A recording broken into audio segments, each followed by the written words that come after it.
Testing, testing, testing, testing, testing, testing, testing, testing, testing.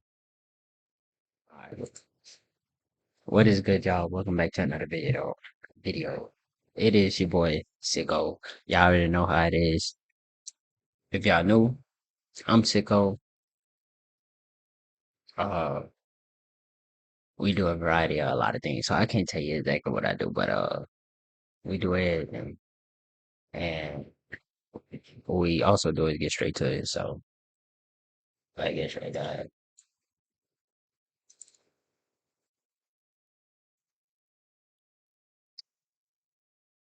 This is a bone stock Dodge Viper GTS that I purchased in 2021 for a cool 45 grand. And today we're going to race this 30-year-old redneck supercar against an interesting array of performance vehicles, starting with my buddy's supercharged Audi S4. Then Oh, wait. So we doing.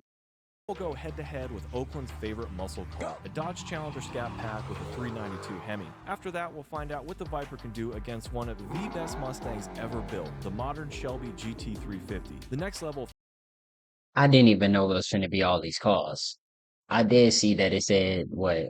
Uh, it said features a it said proper Dodge head-to-head Viper battle versus. against this So ridiculously good-looking Audi R8 with a 600 horsepower V10. Finally, we'll face off against the Viper's arch see, this what I nemesis, saw. one of the best sports cars ever built, a mint C6 Z06 Corvette. I'll also show you the modifications I've done over the years that have really brought this dinosaur back to life. And maybe I'll even share with you some genuine quirks and features about these Vipers that not even your daddy Doug knows about, like that the HVAC control module is the same one used in the 1992 Ford Taurus. So this Viper had 33,000 miles on it when I was handed the keys, and was in what I'd call A- condition. And I know most kids today dream of getting a new BMW or whatever, but honestly, I couldn't have been more stoked to drive this American icon 800 miles home, even if it didn't have cruise control or AC. The first thing I did when I got back was strap it to a dyno to find out how much horsepower its ancient 8-liter pushrod V10 could still get to the Oh, ground.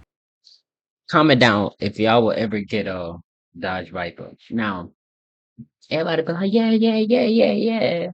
I'm just saying, cause y'all know, one, all these safety regulations, everything you gotta do, and like it discontinues. So, would you get a Dodge In Viper? hindsight, maybe this was Not for free, but like, would you want one? a little careless because I later found out the tires were legitimately 20 years old. Now, the engines in these second-gen Vipers are 20-year-old tires? That's insane. I ain't gonna lie, that's insane. rated at 450 horsepower and 490 pound-foot of torque at the crank. But what does that 450 horsepower. translate to at the wheels some 3 decades later?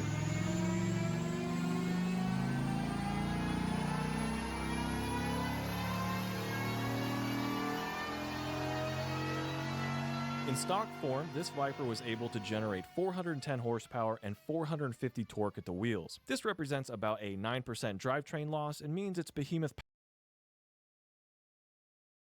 One minus wheel horsepower to torque. Is torque regular horsepower? Am I tweaking? Don't hold on. Wait, let me take a picture. I need to hold on to that formula. power plant is still running strong. Inevitably, at this point, the Euroboys start commenting stuff like 8 liters for an output of 450 horsepower is more than pathetic. European cars are far better. What those folks don't know is that in 1997, Motor Trend pitted the Viper GTS against a menagerie of high-performance cars of the time, including a Porsche 911 Turbo and a Ferrari F355 Berlinetta. The Viper beat everything in the quarter mile, had the highest top speed, tied the Ferrari for first on the skid pad at 1.01 lateral Gs, and absolutely smoked everything in the slalom. I do gotta find out about the lateral G. I don't know what that is. I've been playing Forza. I know it's on Can't tell you what it is. Just Continue. setting a Motor Trend record. New high score! New high score, is that bad? What does that mean? The Viper delivered its final blow by setting the fastest lap time on a 3/4 mile circuit in Las Vegas. But anyway, what does 410 horsepower and 450 torque even mean? Well, to get an idea of the Viper's power, I challenged my buddy to a friendly race against his 2011 Audi S4 that's equipped with a 3-liter supercharged V6 making 330 horsepower. Now, this race doesn't really make sense. Okay. For my people, because I know you foreigners, y'all probably know, or you car enthusiasts probably already know. But to my people, that is a supercharged 3-liter V6. And it's a supercharged V6. You can do that. I don't know how to do it though. Can it do it to an American car? Never seen it. Never On seen it. paper, since the Viper's lighter and makes more power, but the Audi is all-wheel drive, so it should be pretty quick off the line. I also told Andrew that I'll give him the jump, which just means I won't launch the Viper until I see the S4 start to move.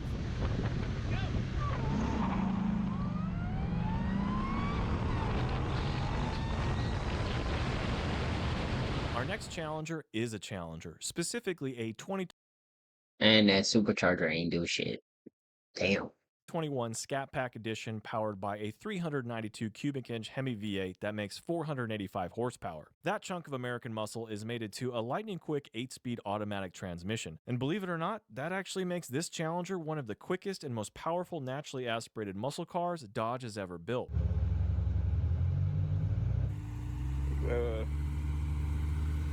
Go! Oh shit. The Viper made pretty quick work of the Challenger, so I tried giving it a head start to see if that would make for more of a challenge. I ain't gonna lie. For that Viper, full 10 is doing that on full 10 horsepower against Scat that got what?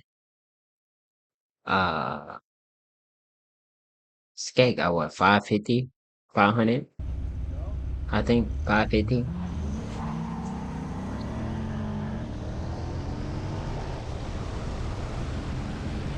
Oh,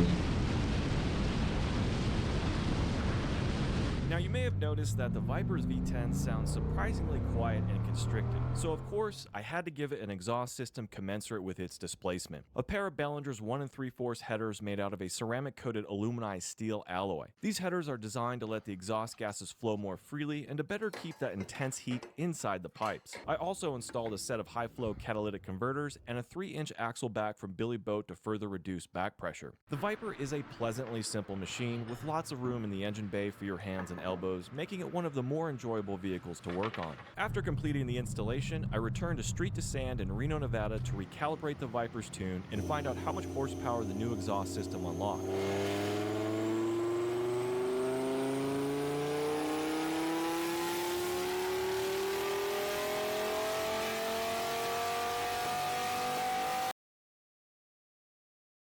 he did that to the pipes and it did that? Yo, damn, pipes did that? Damn, son. With its new pipes and tune, the Viper was able to put down 458 wheel horsepower and 505 pound-foot of torque, which comes out to a roughly 12% increase over stock. The next logical step was to set up another race, this time against a 2017 Ford Mustang GT350 powered by the legendary 5.2-liter Voodoo V8. Even to this day, this is still the most powerful naturally aspirated engine Ford has put into a production car, and it revs Whoa, whoa. On a flat plane V8 to 350? I didn't know nothing about this. Called the Voodoo? What? It's better than the Dark Horse? Oh, wow. Okay. Cause is the Dark Horse really supposedly a 350? You think? This is still the most powerful naturally I didn't aspirated know engine this. Ford has put into a production car, and it revs to 8,200 RPM.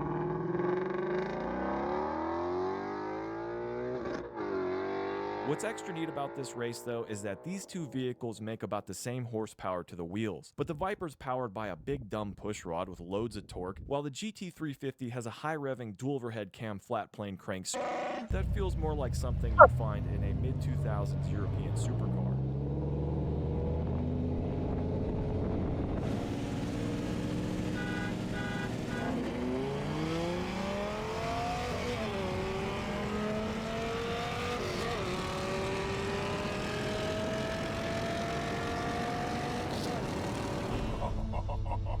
When I say scooting and Don't booting, drive your heroes, Jerry. Yeah.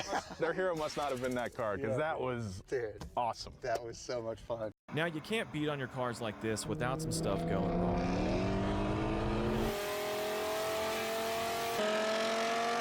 Even if you do change your oil as much as I do, and so the Viper's engine developed a pretty nasty tick.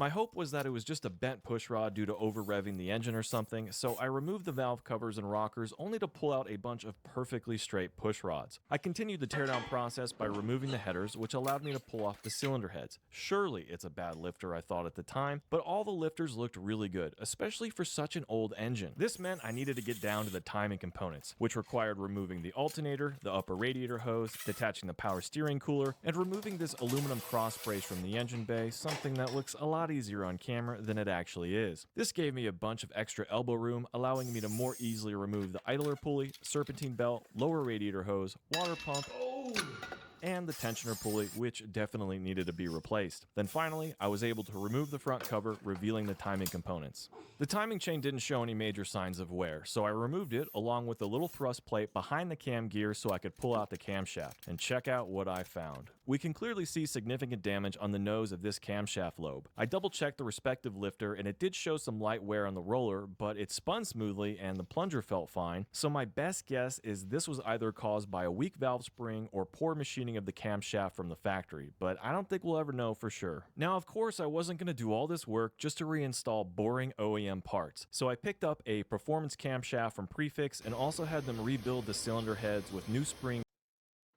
only I had money to just go ahead and here you go. I'm finna fix this. That's all. And valves. That's all I Since need. these old Vipers run pretty toasty, it made a lot of sense to upgrade to a larger triple pass radiator, and how could I not throw on a fresh OEM clutch when they're only $200? After putting the Viper back together again, I returned to Street to Sand to update the Viper's tune and find out how much power it gained from its new parts.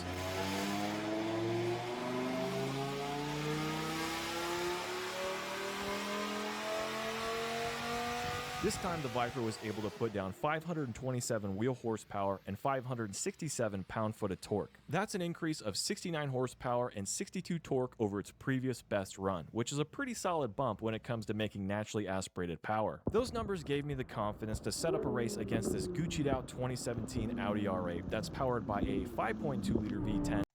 That boy said Gucci'd out 610, 013 pounds for the torque. And 8,700 making RPMs. 610 horsepower and 400 That's a V10. torque at the crank. Second-gen R8s are also equipped with a 7-speed dual-clutch automatic transmission and an all-wheel drive launch control system that, when combined, allow them to rocket to 60 miles per hour in less than 3 seconds and run 10-second quarter miles with ease. This particular R8 also has Audi's Sport Performance Kit, which includes shorter gearing and functional carbon fiber air. This car looks so good, bro. I wouldn't even care. I couldn't drive it that much. Like, hell, driving in Louisiana. Nigga ain't doing that. That's out the window. Ain't no point in driving in Louisiana, nothing like this. Cause, oh my God, the roads are bad. Man. I wouldn't want to drive it in this state. Lighter BBS wheels along with an aftermarket exhaust system from HMS. But what makes this such an interesting V10 battle is that both cars make roughly the same horsepower to the wheels, but have completely different torque curves. And while people often think the Viper's massive torque provides an advantage, you gotta remember Vipers are old-school rear-wheel drive manual sports cars with no traction or stability control, so keeping all that torque in check really becomes something of a burden. About what I said about getting a Viper. No traction or stability control. Cool.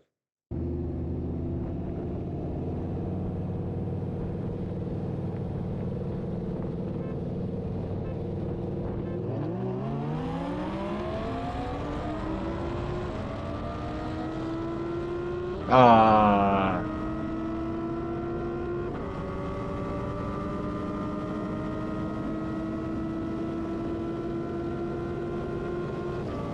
The Viper did do unexpectedly yo, well from a roll, so with pretty much zero confidence, I did take a crack at the R8. that's what it was.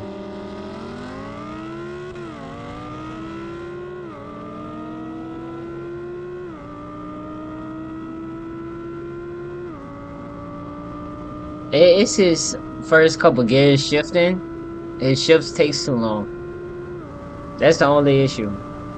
This brings us to present day, where I've been on a mission to try and race every generation of Corvette. The only pair of New Balances I've persuaded to leave the parking lot so far drives this lovely 2011 C6 Z06 in supersonic blue. And as many of you know, it's powered by the legendary LS7, a 7-liter pushrod dry sump V8 born directly from the Corvette C5R Le Mans racing program. It makes 505 horsepower and 470 pound-foot of torque at the crank, which of course makes the Corvette quick in a straight line. But did you know this car also bested pretty much every German supercar around Nordschleife in its era? And that wasn't an outlier. Corvettes in general just punch above their weight. From braking distance and handling to acceleration and lap times, each generation of Corvette has more or less outperformed most supercars of the time at a fraction of the price. And while a Corvette will likely never garner the cachet of a Ferrari or Lamborghini, they are bona fide supercar killers that no doubt live rent-free in the heads of many condescending Euroboys. There's a bit of a trickle coming down today, so we're going to start with a roll race that goes from 20 to about 140 miles per hour just to get our bearings.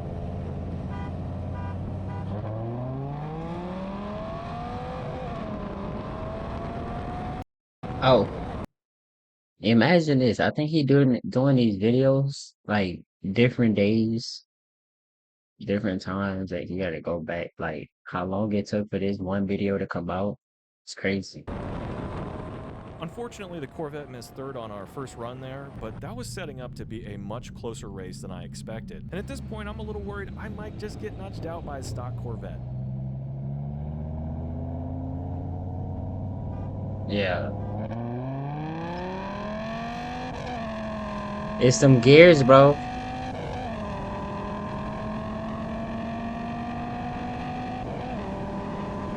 Oh, now he good. I'm telling you. So there's a lot going on in this last race, and to be honest, I'm not exactly sure who, quote, won the race. Here when I shift into second, the Viper gets a little squirrely on me, and I definitely lose my edge. But once I'm in fourth, the Viper starts to slither its way back, maybe possibly nosing past the Corvette. That's what I said. Unfortunately, it really started to come down after that race, so we had to head home. But the whole drive home, I couldn't help but think the Viper should have been faster, given that the Viper makes more horsepower to the wheels than the Vette does to the crank. So the very next day, we took the Corvette to street to sand to find out exactly how much power it's making. Now, That these may are probably pretty not strong stock at numbers all. for a stock C6 Z06, but they're definitely within range. My next thought was maybe the Viper was down on power, so we re-dynoed it, and the results were enlightening. The Viper's down almost 30 peak horsepower since the last time it was on this exact same dyno. I also don't like this little detonation pop-up here near fuel cut, because the Viper's running a pretty mild tune on-shell premium plus octane boosters, so there's definitely something going on here. Now, I really didn't have a good guess as to why the Viper was down on power, since it wasn't throwing any codes or making any weird noises. But the spark plug wires on these Vipers are known to fray or crack because they're so close to the headers, so I checked those out first, but didn't find any issues. I then tested the resistance of the coil packs, and they all measured within spec as well. So I pulled out all the spark plugs, and while they didn't look great, I realized at this point I didn't have a good way to test how well they're actually sparking. So I picked up this neat little spark plug testing tool that allows me to simulate firing plugs all the way up to 9,000 RPM. And the plug you see here now is a brand new NGK for my R8. This is what a perfectly working spark plug looks and sounds like. Now we'll drop in a plug from an A4 that has over 120,000 miles on it. Even after a decade of use, this plug seems to be firing fine. Now let's test one of the plugs from the Viper.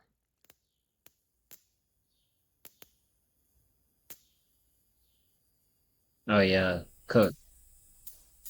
As you can see in here, this plug is barely firing after only 500 miles of use, so it's no wonder the Viper's down on power. And now I'm wondering if these fine wire plugs were the cause of the repeated detonation we saw when tuning the Viper in the last episode. This forced us to reduce timing quite a bit, which means we may be leaving some power on the table. So in the next Viper episode, we'll first replace the spark plugs with a set from Brisk Racing to see if the Viper regains its power. Then we'll install a set of 1.7 rocker arms from Harlan Sharp to find out exactly how much power can be gained by just increasing the rocker arm ratio on a pushrod V10. Now I also need to prepare the Viper for this year's Virginia City hill climb, so we'll also be improving the Viper's braking and handling by upgrading to these gorgeous 5th gen calipers and mounting a very special set of wheels and tires that I can't wait to show you guys.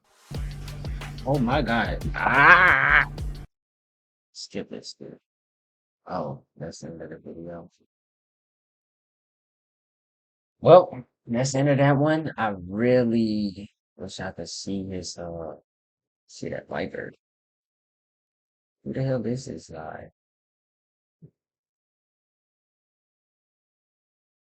Viper build. Alright, race car build.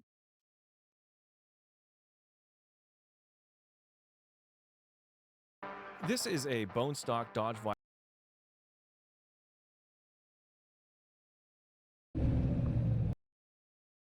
Well, I'm gonna leave that video probably for another reaction, but ah, yeah, we're gonna leave that for another reaction. But if y'all enjoyed the video, appreciate you. If you enjoyed the video, appreciate you. If you enjoyed, if you enjoyed the video, I would love for you to like and subscribe and leave a comment. Besides telling me if you're like the Viper or not, but I'm gonna see y'all next one, bro. I'm not good at this.